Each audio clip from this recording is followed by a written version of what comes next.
Hello guys, and welcome back to DocMack Garage, and this is my Mercedes Benz E350 2006 Avant-Garde model. This is known to the car enthusiasts as the W211 model. Now I purchased it for only 3,079 New Zealand dollars, which equates to around 1,400 pounds or around 1,800 US dollars. Believe it or not, this vehicle has only done 51,000 miles or 83,000 kilometers. Now this one can range for anything between 6,000 to 9 to 10,000 New Zealand dollars. So I got a steal of a deal. Now, why was it a steal of a deal? I'm going to get into that shortly. So I'm going to pop open the engine bay for you.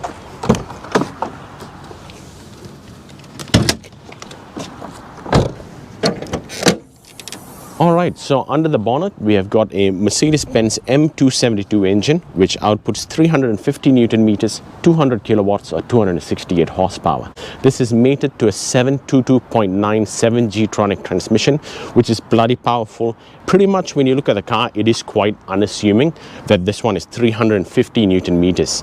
These cars are known for balance shaft issues. So the earlier models from 2004 all the way through to late 2008 were known for what's called the balance shaft issue. So the balance shaft issue is there. It is a part of the engine that is there to counter the imbalance of the engine and vibrations, and that's why when you sit down in the vehicle and when you drive, you don't actually feel that vibrations. That's what the balance shaft is there for. Now the balance shaft rides in the timing chain. Now the cog of the balance shaft itself was quite poorly made from the factory. I found the full service history for this vehicle, and to my surprise it has been really well maintained. It has been maintained for approximately every 5,000 kilometers, which is why the engine is fairly good. How would you know if you do have a balance shaft issue? Now this is not only for the E350, it is for any M272 and the V8 engine as well. That's the M273. Now if you do have a balance shaft issue, you will actually hear the timing chain start to rattle and knock. You can either check your engine number. You can search it up on lastvin.com and you just put your VIN number in. It will tell you what your engine number is. The specific engine numbers that range from this number to that number, and that is the numbers where the balance shaft was badly made. Now, a way to tell if your balance shaft is slowly going is you've got, this is a V6 engine, so it's got two cams on either side. You got your intake and you got your exhaust. Now the timing chain rides on the intake, and now if at all the timing is slightly off, it will start moving between the camshaft and the crankshaft.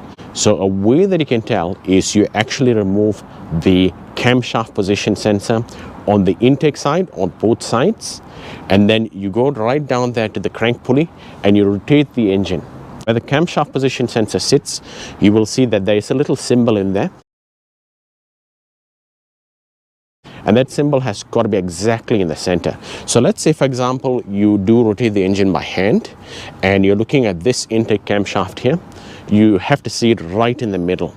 Now you go on to the other camshaft, and on where the camshaft position sensor is, you look at that symbol has got to be exactly in the center as well.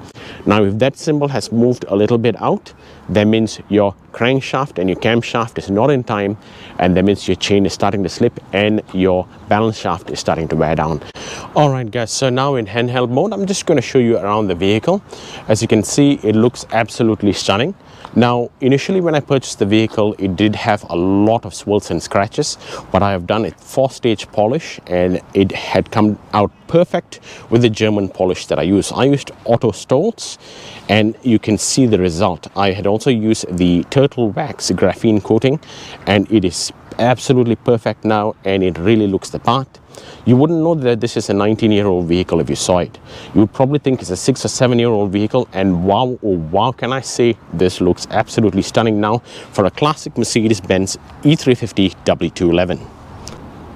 Alright, so the service records that I found for this vehicle, believe it or not, the owner spent $8,000 over the 9 years that he'd owned the vehicle. So it's been absolutely well serviced, and now I had obviously taken care of it in the last year that I've owned it as well. And now with the E350, some people do not understand these vehicles. That's why sometimes you can get it for really cheap.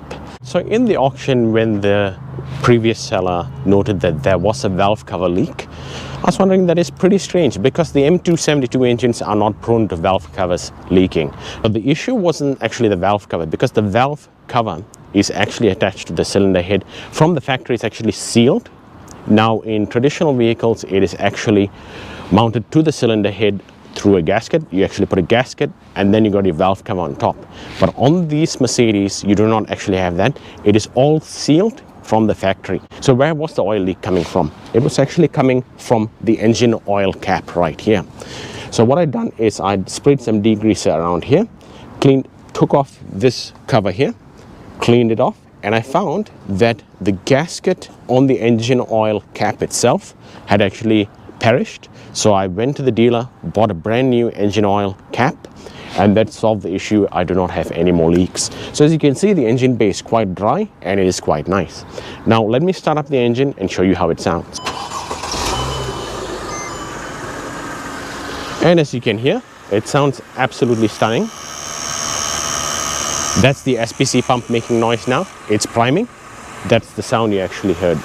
And as you can see, there's no vibration from the engine even when I accelerate.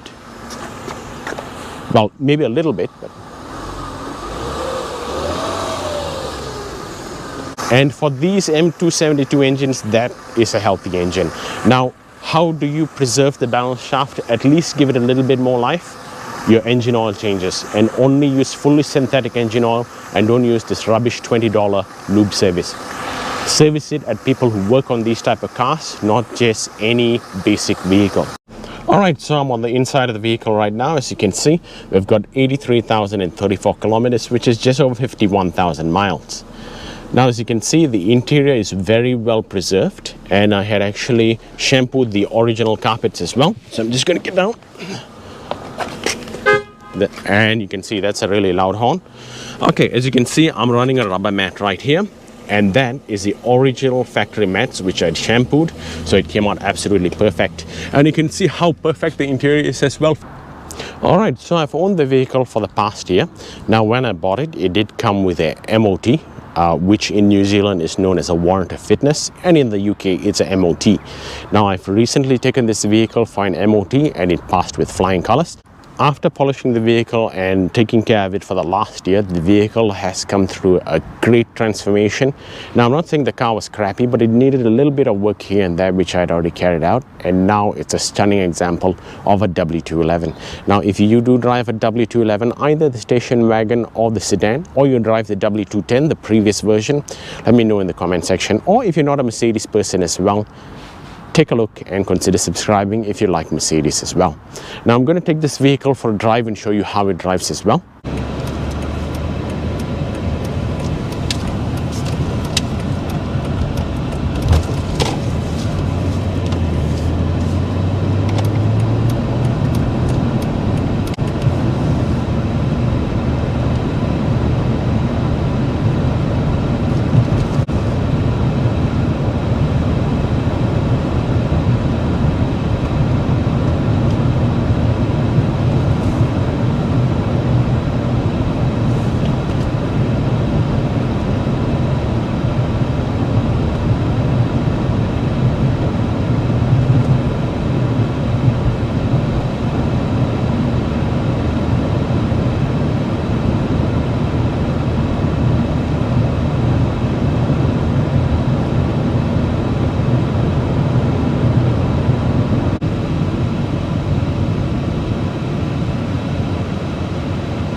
Alright, and that concludes the test drive.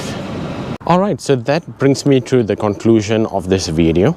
Now I hope you really did enjoy this video, and these are classics which are slowly dying off, and I have not seen many great examples such as this. So this is a well-preserved version of the W211. Please consider subscribing if you haven't already, and I'll see you in the next one.